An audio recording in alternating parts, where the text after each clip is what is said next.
उतानपाद जिनकी दो रानी थी, एक का नाम प्रियव्रत, एक का नाम एक का नाम सुनीति और दूसरे का नाम सुरुचि। जैसा नाम वैसा काम। सुनीति का अर्थ है सुष्टु नीतिर यस्या सा सुनीति। जिनकी नीति सुंदर हो, जो शास्त्रों के विधि विधान से चलती हो, उसका नाम है सुनीति। और जो स्वस्थ रुचि इति सुरुचि, जो अपनी रुचि से चले। मन कर रहा है कि मुर्गा खा लें, खा लिया। मन कर रहा है कि नहीं नहीं ये सब नहीं खाना चाहिए, नहीं खाए। मन किया कि चलो यहाँ सब चलना चाहिए, क्या है सब पति के समान करना चाहिए, मन क्या करे कोई बात नहीं, चलो ये सब शास्त्र तो कहता रहता है। यानी जो अपने मनमाने ढंग से चले, न उसे शास्त्र से मतलब है, न समाज से मतलब है, न साधु महात्माओं से मतलब है, कोई से मतलब नहीं है। जो मन में आवे सो करे, उसका नाम है सुरुचि। लेकिन जो शास्त्र की नीति से चले, उसका नाम है सुनीति। तो दो पत्नी थी उतानपाद की, सुनीति और सुरुचि। समय व्यतीत हुआ। बड़ी रानी का नाम था सुनीति, छोटी रानी का नाम था सुरुचि। एक दिन की बात है,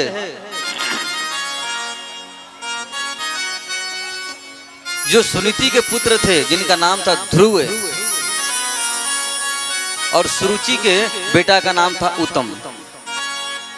लेकिन सुरुचि बड़ी सुंदर थी, इसीलिए सुंदरता के आकर्षक में फंसकर महाराज ने अपनी सुंदर सुशीला पत्नी सुनीति को घर से निकाल दिया। बेचारी सुनीति संत महात्माओं की कुटिया पर जाती थी, अपने छोटा सा बालक ध्रुव को लेकर खूब सुंदर भगवान की कथा सुनती थी। समय व्यतीत हुआ। एक दिन की बात है, ऋषि बालकों ने कहा कि ध्रुव तुम बहुत तेज बनते हो, बहुत होशियार बनते हो, तुम्हारे पिताजी को मालूम है वो कौन है, तुम्हारे पिता कहाँ रहते हैं? इन्होंने कहा मुझे तो कुछ पता नहीं। बोले जाओ अपनी माँ से पूछो। छोटा सा बालक 5 वर्ष का ध्रुव दौड़े दौड़े माँ के पास आए। बोले माँ हमारे पिताजी कहाँ हैं, मैं पिता से मिलना चाहता हूँ। हट कर बैठे। मैया ने बार बार समझाया कि बेटा अरे सबके पिता तो भगवान हैं, उनसे मिलो। लेकिन नहीं, वे माने नहीं। बोले आज तो मैं पिताजी से मिलकर ही रहूंगा। मैया ने कहा कि तुम्हारे पिता तो इस समय एक क्षत्र सम्राट उनके पास है, उनका बहुत बड़ा साम्राज्य है, वो तो इस संसार के सबसे बड़े राजा हैं। बोले हैं इतने बड़े राजा और हम लोग जंगल में घूम रहे हैं। आज मैं पिताजी से मिलकर रहूंगा और जाकर पूछूंगा कि हम लोग जंगल में क्यों रहते हैं। सुबह का समय है, महाराज राजगद्दी पर बैठे हुए हैं, सिंहासन पर आरूढ़ हैं। बगल में सुरुचि माता जी बैठी हुई हैं, उत्तम भी बैठा हुआ है। ध्रुव दौड़ते दौड़ते पिताजी पिताजी कहते हुए जाकर अपने पिताजी के गोद में बैठ गए। वास्तव में पिता भी तो पिता ही होते हैं। प्रेम उमड़ गया, अपने गोद में लेकर दुलारने लगे।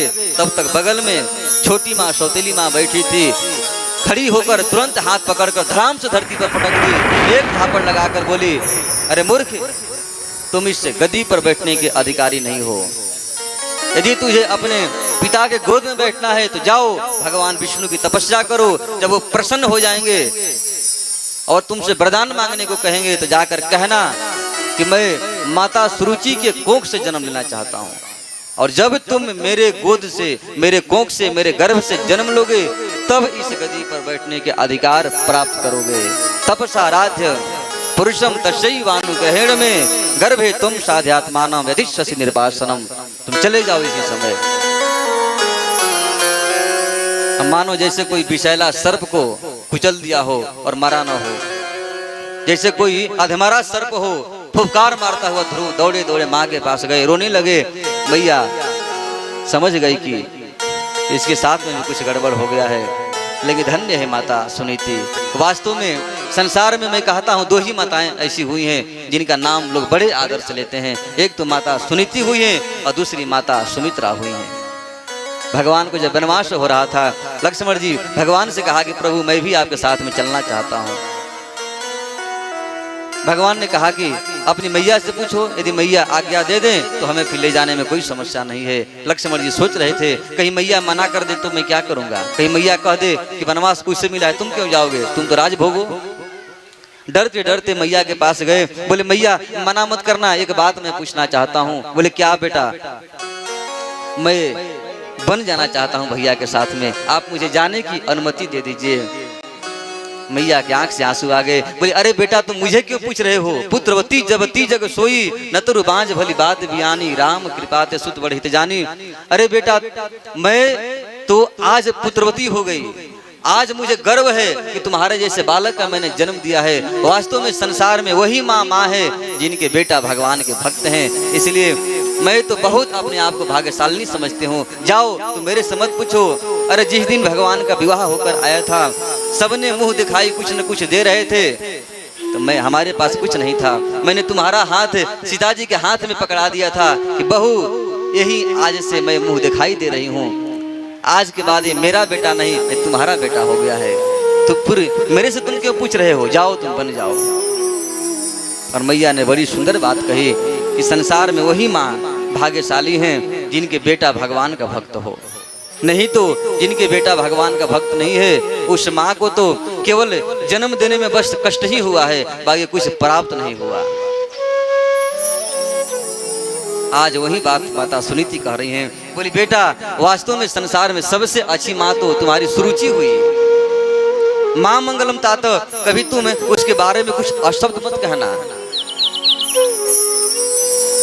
यदि हमारे बेटा को कोई मार दे तो लड़ाई झगड़ा तुरंत हम शुरू कर लेंगे। तुम कौन हो मारने वाली? हमने जन्म दिया, हमने खिला पिला कर इतना बड़ा किया, तुम मेरे बेटा को मारोगी? मैं छोड़ूंगी नहीं। तुरंत झगड़ा शुरू। लेकिन सुनीति मैया ने झगड़ा शुरू नहीं किया। मैया ने कहा कि जो बात मुझे कहना था आज तुम्हारी छोटी माँ ने कहा। बेटा इसलिए तुम्हारी छोटी माँ बहुत अच्छी हैं, उसको कभी तुम भला बुरा मत सोचना। और जाओ भगवान के भजन करने जाओ। ध्रुव जी ने कहा कि क्या हमारे पिता से भी कोई बड़ा है? बोले हाँ एक है, जो सबके पिता हैं। वो कौन है? श्री कृष्ण है। जाओ भगवान के तुम भजन करो। यदि वो प्रसन्न हो गए तो ये छोटी सी गति है, केवल संसार की गति है।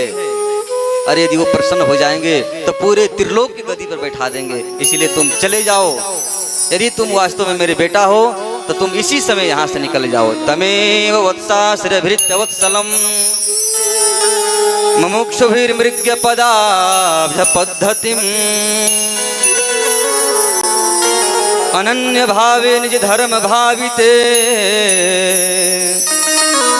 मनस्य वस्थाप्य भजस्व पुरुषम।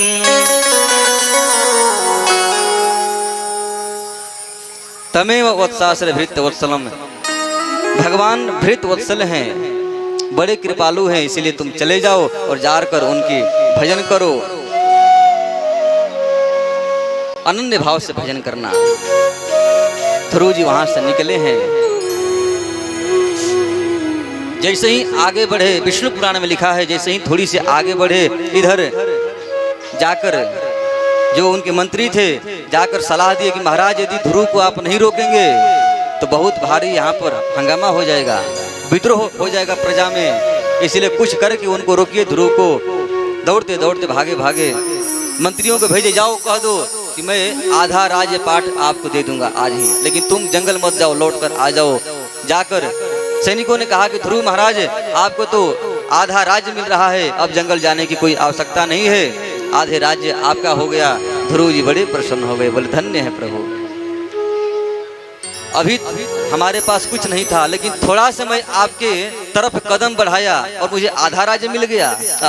अब तो मन में और संकल्प हो गया।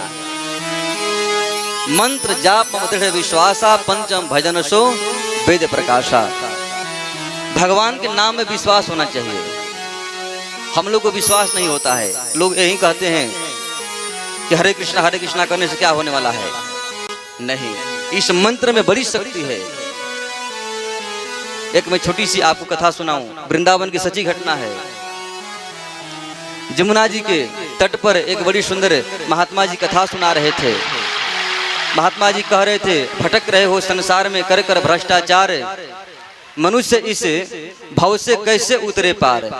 तन बल धन बल बाहुबल सरे न एको काम, एक बार मुख से कहो जय श्री राधे श्याम। महात्मा जी कथा में कह रहे थे, यदि इस संसार से पार होना है तो एक बार भगवान के नाम लो, भवसागर से पार हो जाओगे।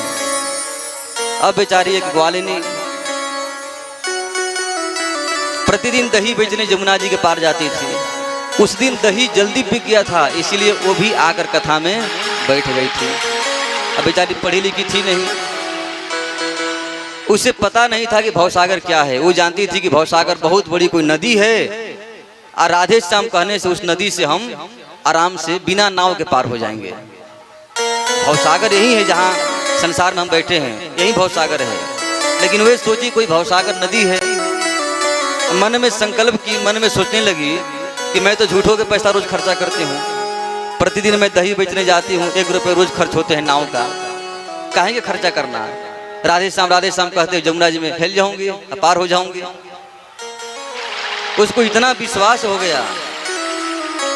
दूसरे दिन जैसे ही मटका में दही भरकर बेचने के लिए चली, जमुना जी घाट पर पहुंची। नाविक ने कहा आओ मैया बैठ जाओ। बोले नहीं नहीं, अब हमें नहीं बैठना है, हमें तो मंत्र मिल गया है, मैं तो राधे श्याम कहकर पार हो जाऊंगी। और सही घटना है, इतना विश्वास था, इतना संकल्प कि विकल्प का कोई रास्ता ही नहीं। और राधे श्याम कहते हुए सीधे यमुना जी में घुस गई और डूबी नहीं, बिल्कुल यमुना जी के ऊपर पार हो गई, सीधे पार हो गई। अब प्रतिदिन जाती थी, प्रतिदिन आती थी। 1 महीना समय व्यतीत हो गया, 1 महीना समय व्यतीत हो गया। एक दिन मन में विचार आया कि जिस महाराज जी ने इतनी सुंदर बात बताई कि हमारा काम फ्री में ही हो रहा है, तो उनको घर पे बुलाकर कुछ भोजन पानी कुछ कराना चाहिए, कुछ दान दक्षिणा देना चाहिए। तो उस महात्मा जी के पास गई, उस पंडित जी के पास गई। बोले ब्राह्मण देव हमारे घर पे आप पधारिए, कुछ मैं सेवा करना चाहती हूँ। गुरु जी ने कहा ठीक है भाई, कोई बात नहीं, हम चलेंगे, कल आना सुबह। ग्वालिन गई, सुबह जाकर पंडित जी को बोली। गुरु जी खूब प्रसन्न हुए, पूरा बढ़िया से अपना पहनकर हाथ में घड़ी अंगूठी लगाकर खूब बढ़िया चैन वगैरह सब चकाचक। अब आगे आगे ग्वालिन, पीछे पीछे पंडित जी। जमुना जी घाट पर पहुंचे। गुरु जी ने कहा कि ओ नाव कहाँ है। उसने कहा गुरु जी नाव क्या होगा, फैल जाओ जमुना जी में। अब गुरु जी बड़े चक्कर में, ये क्या कह रही है भाई, अरे नाव तो मंगाओ। बोले गुरु जी नाव क्या करेंगे, राधे श्याम कहो हेल जाओ जमुना जी में। अब गुरु जी अपने ही मंत्र भूल गए। अब ये तो राधे श्याम कहते पानी में घुस गई। अब पानी में बिल्कुल खड़ी है, डूब नहीं रही है। अब पंडित जी बड़े चक्कर में, ये तो डूब नहीं रही है और पता नहीं कहीं पत्थर पे खड़ी है या क्या है, पता नहीं। तो अंत में उसको पंडित जी को हाथ पकड़ के खींची। बोले महाराज आओ इधर, क्या कर रहे हो। जैसे ही पंडित जी के हाथ पकड़ खींची, गुरु जी इतने पानी में चले गए। अब आधे पानी में चले गए। पंडित जी ने सोचा कि ये तो डूब नहीं रही, मैं डूब रहा हूँ। एक बार और खींची, इतने पानी में चले गए। अब गुरु जी ने सोचा कहीं एक बार और खींच दी तो राधे राधे हो जाएगा। तो ग्वाली ने कहीं बात बार बार कह रही थी, गुरु जी बोलो राधे श्याम, गुरु जी बोलो राधे श्याम, गुरु जी गुरु जी बोलो राधे। लोग बोलिए भाव से, गुरु जी बोलो राधे श्याम। जमुना क्या भव सागर में, जमुना क्या भव सागर में भी, जमुना क्या भव सागर में भी, जमुना क्या भव सागर में भी। इसी मंत्र का काम बोलो गुरु जी बोलो राधे श्याम, गुरु जी बोलो राधे श्याम।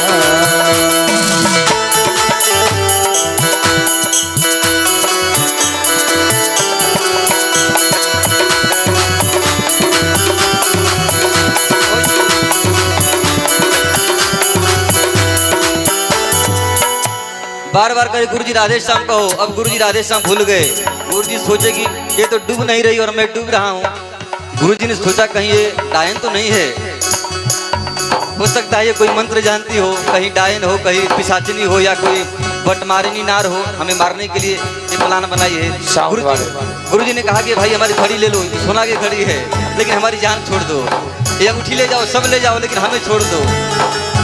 है बट मारे निनार। गुरु जी मन में सोच रहे हैं कि है चुड़ैल या जादूगरनी अथवा है बट मारे निनार।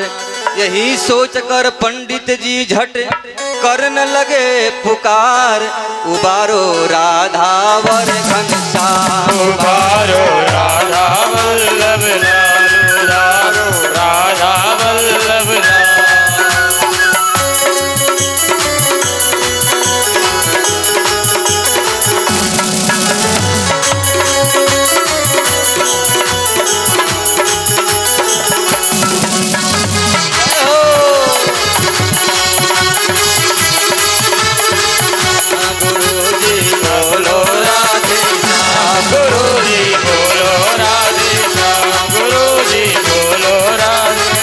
गुरुजी बोलो राधे श्याम, गुरुजी बोलो राधे श्याम। अब गुरुजी ने सोचा कि यदि कुछ नहीं करूंगा तो जान नहीं बचेगी। गुरुजी ने सोचा कि अब तो मैं नहीं जाऊंगा। अंत में गुरुजी ने कहा उबारो राधा और घनश्याम, हे प्रभु अब तो आप ही बचा सकते हैं। कर्णु पुकार था, इसलिए जैसे ही बोले उबारो राधा और घनश्याम, सो गुरुजी भी पार हो गए। अब तो बेचारे किसी तरह जी में जी आया। घर पे ले गई, खूब बढ़िया से स्नान कराई, बढ़िया वस्त्र पहनाई, खूब चकाचक 56 भोग खिलाई। गुरुजी समझ गए कि बलिदान करने से पहले खूब खिलाया जाता है। अब खिला पिला कर हमें राधे राधे, अब हमारी आज बलि चढ़ा देगी।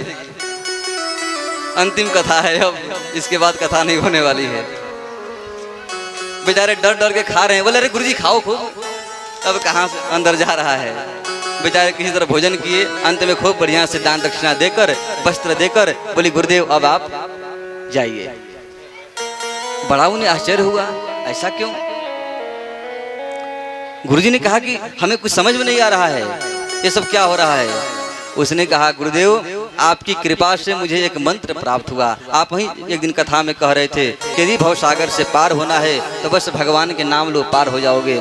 उसी मंत्र को मैंने बिल्कुल बांध कर रख लिया और उसी मंत्र पर मैं विश्वास कर लिया। मैं प्रतिदिन जमुना जी को पार उसी मंत्र से जाती हूँ। गुरुजी ने कहा धन्य हो बेटी तुम। इस मंत्र को मैं सभी जगह बांट रहा हूँ, लेकिन हमें खुद विश्वास नहीं था। लेकिन इसी मंत्र को तुम प्राप्त करके तुम भवसागर से पार हो गई। तो मंत्र जाप दृढ़ विश्वासा पंचम भजन सुवेद प्रकाशा, ये जो मंत्र दिया जा रहा है इस पर स्वयं हमें भी विश्वास करना चाहिए और आप लोग को भी विश्वास करना चाहिए। ये कोई मंत्र साधारण नहीं है। इसी मंत्र को शंकर जी जप कर जिसकी मृत्यु काशी में होती है उसको मुक्त करते हैं। इसी मंत्र को जप कर शंकर जी उस हलाहल विष को पान किए थे। इसी मंत्र को जप कर बड़े बड़े ऋषि महर्षि सिद्धि को प्राप्त हो गए। इसलिए इस मंत्र को हमेशा जपना चाहिए। हरे कृष्णा कृष्णा कृष्णा हरे हरे, हरे राम राम राम हरे हरे। ध्रुव महाराज को विश्वास और बढ़ गया कि जिस पद को प्राप्त करने के लिए मैं जा रहा हूँ अभी भगवान मिले भी नहीं और वो पद आज ही प्राप्त हो रहा है। ध्रुव जी ने कहा कि अब मैं जाने वाला नहीं हूँ, अब तो मैं भगवान को प्राप्त करके ही लौटूंगा। जाकर दौड़े दौड़े फिर जाकर बोले अरे महाराज आप कुछ कीजिए, नहीं तो फिर बहुत समस्या हो जाएगी। बोले क्या हुआ? बोले ध्रुव अभी भी नहीं लौट कर आ रहे हैं। नहीं लौट रहे? बोले नहीं। उतानपाद ने कहा जाओ कह दो पूरे साम्राज्य में दे दूंगा, उसको आते ही तुरंत मैं राज तिलक कर दूंगा। अब तो दौड़े दौड़े गए। बोले महाराज ध्रुव अब आप ध्रुव नहीं रह गए, आप तो स्वयं महाराज बन गए, इसलिए आप चलिए, आप एक क्षत्रिय साम्राज्य आपको मिलने वाला है। ध्रुव जी बड़े प्रसन्न हो गए। उन्होंने कहा कि धन्य है प्रभु आपकी लीला, कितने आप दयालु हैं। आपके तरफ मैं थोड़ा से 2 कदम बढ़ा ही नहीं बल्कि आपने संपूर्ण संसार को मुझे मालिक बना दिए। आहा, आप वास्तव में बड़े दयालु हैं। अब तो मैं रुकने वाला नहीं हूँ। नारद जी आगे चलकर ध्रुव महाराज से मिले हैं। नारद जी ने भी परीक्षा लिया। ध्रुव जी ने कहा कि प्रभु देवर्षि कितना भी आप परीक्षण कीजिए, मैं क्षत्रिय बालक हूँ, मैं लौटना नहीं जानता हूँ, मैं तो भगवान को प्राप्त करके ही रहूँगा। आज नारद जी को भी बड़ी प्रसन्नता हुई। नारद जी खुश हो गए और खुश होकर नारद जी ने कहा ठीक है तत्तात गच्छ भद्रं ते यमुनायास्तटं शुचि पुण्यं मधुवनं यत्र सानिध्यं नित्यदा हरे। नारद जी ने कहा कि बेटा जाओ सीधे वृंदावन चले जाओ, मधुबन में, वहां पर जाकर ओम नमो भगवते वासुदेवाय इस द्वादशाक्षर मंत्र का जप करना और इसी से भगवान प्रसन्न हो जाएंगे। आज सीधे ध्रुव महाराज श्रीधाम वृंदावन पहुंचे हैं, वहां पर जाकर इस मंत्र का जप करना प्रारंभ किए और धीरे धीरे एक एक नियम बढ़ाते गए, कुछ छोड़ते गए। त्रिरांत्रे त्रिरांत्रे कपित्थवदरासन, 3 दिन में केवल एक बार फलाहार करते थे। यह प्रक्रिया 1 महीने तक चली। फिर जब द्वितीय महीना प्रारंभ हुआ तो 6 दिन तक कुछ नहीं खाते थे। 7वें दिन केवल एक बार बस तृण प्रण इत्यादि पत्ते खा लेते थे। इसी प्रकार तीसरे चौथे महीने 5वें महीने धीरे धीरे प्रक्रिया बढ़ती गई, साधना कठोर होता गया और जब 6ठा महीना जब प्रारंभ हुआ तो ध्रुव सब कुछ परित्याग करके वायु का जो भक्षण करते थे, श्वास लेते थे, आज श्वास को भी बंद कर दिए और ओम नमो भगवते वासुदेवाय इस मंत्र का जप करके और अपनी श्वास को भी बंद कर दिए। बंद करते ही पूरे संसार में हाहाकार मच गया। सभी देवी देवताओं की श्वास बंद होने लगी। पृथ्वी में पशु पक्षी सब जलचर थलचर सब प्राणी धाम धाम धरती पर गिरने लगे। हाहाकार मच गया चारों ओर। सब भागे भागे ब्रह्मा जी के पास गए। ब्रह्मदेव, अब तो आप ही के सब कुछ हाथ में है, नहीं तो सब समस्या हो जाएगी। ब्रह्मा जी ने भगवान का ध्यान किया। भगवान ने कहा कि चिंता मत करो, एक हमारे बड़े कम उम्र का बालक है ध्रुव, वही तपस्या कर रहा है, अब मुझे दर्शन देने जाना ही पड़ेगा। लेकिन श्री सुखदेव गोस्वामी कह रहे हैं, राजन आज दर्शन भगवान देने नहीं बल्कि दर्शन करने जा रहे हैं। मधुर वनम भृत दिदृक्षयागतः, भगवान मधुबन में अपने भक्त को दर्शन करने के लिए गए। जाकर जैसे ही ध्रुव महाराज के समक्ष प्रकट हुए, वे तो आंख बंद करके खड़े हैं। अपनी मोहिनी छवि को उन्होंने जैसे ही अंतर्हित किया, बहिर्मुख किया, ध्रुव चारों ओर देखने लगे क्या हुआ। तब तक देखे कि जो अंदर में था वही हमारे सामने खड़ा है। ध्रुव महाराज बड़े प्रसन्न हो गए। भगवान की खूब सुंदर स्तुति करना चाहते हैं, लेकिन कैसे करें, क्योंकि पढ़े लिखे तो थे नहीं, छोटे से बालक थे, कहाँ से कर सकते हैं। तब भगवान ने अपने शंख को उनके कपोल से, उनको गाल से स्पर्श करा दिया और कपोल से स्पर्श होते ही वेद वेदांत पुराण उपनिषद सब शास्त्रों के परम ज्ञाता हो गए। क्योंकि मूकम करोति वाचालम पंगुम लंघयते गिरिम यत्कृपा तमहं वंदे परमानंद माधवम। सब ज्ञान प्राप्त हो गया, क्योंकि भगवान की जब कृपा होती है तो अपने आप सब ज्ञान मिल जाते हैं। आज ध्रुव महाराज भगवान की 12 श्लोकों में बड़ी सुंदर दिव्य स्तुति कर रहे हैं। युन्तः प्रविश मम वाचमिमां प्रसूम्ताम्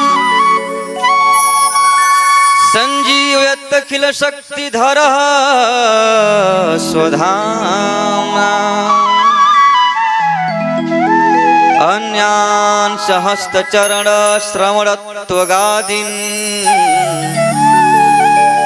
प्राणान् नमो भगवते पुरुषाय तुभ्यम्।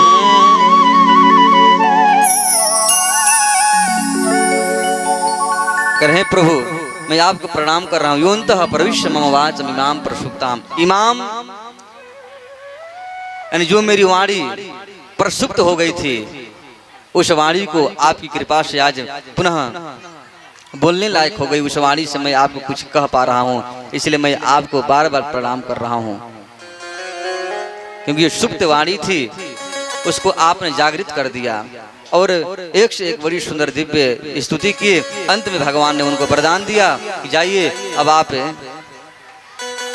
पुनः अपने राज्य को लौट जाइए, वहां पर 36,000 वर्षों तक राज्य भोग करना। इसके बाद पुनः ध्रुव लोक में जाकर अपने पद पर प्रतिष्ठित हो जाना। आज जिस माँ ने उनको जो घर से निकाला था, भगाया था कि जाओ भगवान के भजन करो और फिर मेरे कुंभ से जन्म लेना, आज वही माँ सुरुचि सबसे पहले ध्रुव महाराज को अगवानी करने के लिए, आरती करने के लिए आ रही हैं और आकर खूब सुंदर उनको आरती की। और ध्रुव महाराज 36,000 वर्षों तक भगवान के खूब सुंदर यहाँ पर प्रजा की रक्षा किए, सेवा किए और अंत में ध्रुव लोक में जाकर प्रतिष्ठित हो गए।